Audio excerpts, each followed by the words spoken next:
சென்னை சேப்பாக்கம் மைதானத்தில் மார்ச் 22ஆம் தேதி CSK RCB அணிகள் மோதும் போட்டிக்கான ஆன்லைன் டிக்கெட் விற்பனை தொடங்கிய சில நிமிடங்களில் இணையதளம் முடங்கியது. கூடுதல் தகவல்களை செய்தியாளர் மகேந்திரனிடம் கேட்கலாம். மகேந்திரன், வணக்கம். விவரங்களை நீங்க பதிவு பண்ணலாம். வணக்கம். 2024ஆம் ஆண்டுக்கான ஐபிஎல் தொடரின் முதல் போட்டியானது சென்னையில் நடைபெற இருக்கிறது. சென்னை சேப்பாக்கம் மைதானத்தில் வருகின்ற 22ஆம் தேதி சிஎஸ்கே மற்றும் ஆர்சிபி அணிகளுக்கு இடையே இந்த போட்டியானது நடைபெற இருக்கிறது.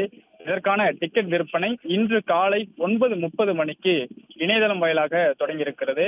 இந்த டிக்கெட் விற்பனையானது பேடிஎம் மற்றும் insider.in என்று சொல்லக்கூடிய அந்த இணையதளம் மூலம் டிக்கெட் விற்பனை தொடங்கிய சில நிமிடங்களில் இந்த இணையதள பக்கமானது முடங்கியிருக்கிறது. ஒரே நேரத்தில் டிக்கெட் முன்பதிவு செய்ய ஆயிரக்கணக்கானோர் முயற்சி செய்த நிலையில் இந்த டிக்கெட் முன்பதிவு இணையதளமானது முடங்கியிருக்கிறது. இதனால் ஏராளமான ரசிகர்கள் ஏமாற்றத்துடன் இருக்கின்றனர். தற்காலிகமாக இணையதளம் முடங்கியிருந்த சூழ்நிலையிலும் பிறகு இந்த ஆயிரக்கணக்கானோர் ஒரே நேரத்தில் முயற்சி செய்த சூழ்நிலையால் இந்த இணையதளமானது தற்காலிகமாக முடங்கியிருப்பதாகவும் சில மணி நேரங்களில் இந்த இணையதளம் சரி செய்யப்பட்டு மீண்டும் டிக்கெட் விற்பனை தொடங்கும் எனவும் தகவலானது தெரிவிக்கப்பட்டிருக்கிறது. ஏற்கனவே கவுண்டரில் மட்டும் டிக்கெட் விற்பனை செய்ய முடியாது என்றும் ஆன்லைனில் மட்டுமே டிக்கெட் விற்பனை இருக்கும் என்றும் சிஎஸ்கே நிர்வாகம் சார்பில் தெரிவிக்கப்பட்டிருந்தது. அதன்படி இன்று காலை 9:30 மணிக்கு இந்த ஆன்லைன் டிக்கெட் விற்பனையானது தொடங்கியிருந்தது.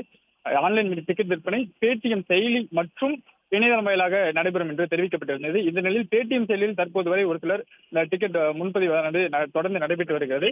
இணையதளம் மட்டுமே தற்போது வரை முடங்கியிருக்கக்கூடிய சூழ்நிலை இணையதளத்திலும் இந்த கோளாறு சரி செய்யப்பட்டு சில மணி நேரங்கள் சரி செய்யப்படும் என்று இந்த தகவலானது தெரிவிக்கப்பட்டிருக்கிறது.